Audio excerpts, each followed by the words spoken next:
संपूर्ण देशभरामध्ये नवीन sale broadcast alert system विकसित करण्यात आलेली आहे।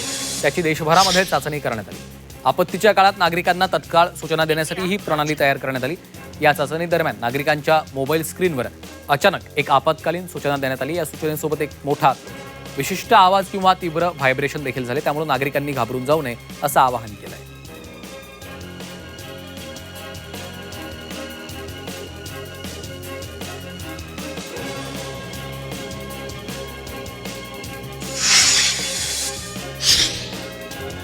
महाराष्ट्र दिनी सोनं चांदीच्या दरामध्ये मोठी घसरण झाली आहे। सोनं 1800 रुपये तर चांदी 3000 रुपयांनी स्वस्त झालेली आहे। 1800 रुपयांच्या घसरणीसह सोनं पुन्हा एकदा 1.5 लाखांच्या खाली आलेलं आहे।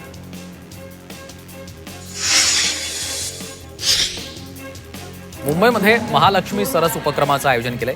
महालक्ष्मी सरस विक्री आणि प्रदर्शनाचं भव्य उद्घाटन आज करण्यात आलं।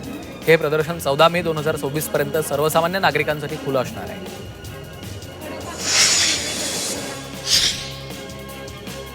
वसईमध्ये 288वा वसई विजयोत्सव साजरा करण्यात आला।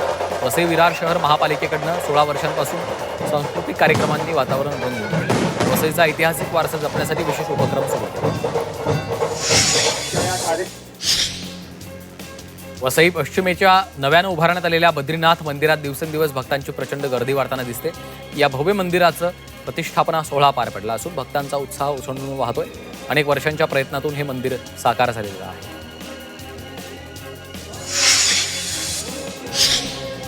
पहिली जम्मू ते श्रीनगर वंदे भारत ट्रेन धावलेली आहे। पहिली 20 कोचची वंदे भारत एक्सप्रेस जम्मू तवी रेल्वे स्थानकावरून थेट श्रीनगरसाठी रवाना झाली।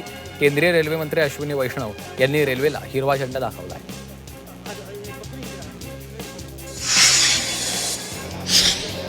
मध्य रेल्वेवर नीट परीक्षेला जाणाऱ्या विद्यार्थ्यांच्या सोयीसाठी रविवारी दिवसा मेगा ब्लॉक रद्द करण्यात आला। मात्र आज मध्यरात्री धीम्या मार्गावर मेगा ब्लॉक घेण्यात येणार आहे। या कालावधीमध्ये मशीद, सँडहर्स्ट, चिंच पोकळी, करी रोड इथं लोकल थांबणार नाही।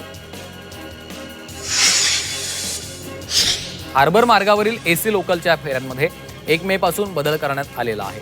ज्या गाड्यांच्या क्रमांकासमोर X असं चिन्ह देण्यात आलं त्या गाड्या रविवार आणि सार्वजनिक सुट्यांच्या दिवशी धावणार नाहीत। या दिवशी चालणाऱ्या सर्व एसी लोकलच्या फेऱ्या साध्या गाड्या असतील।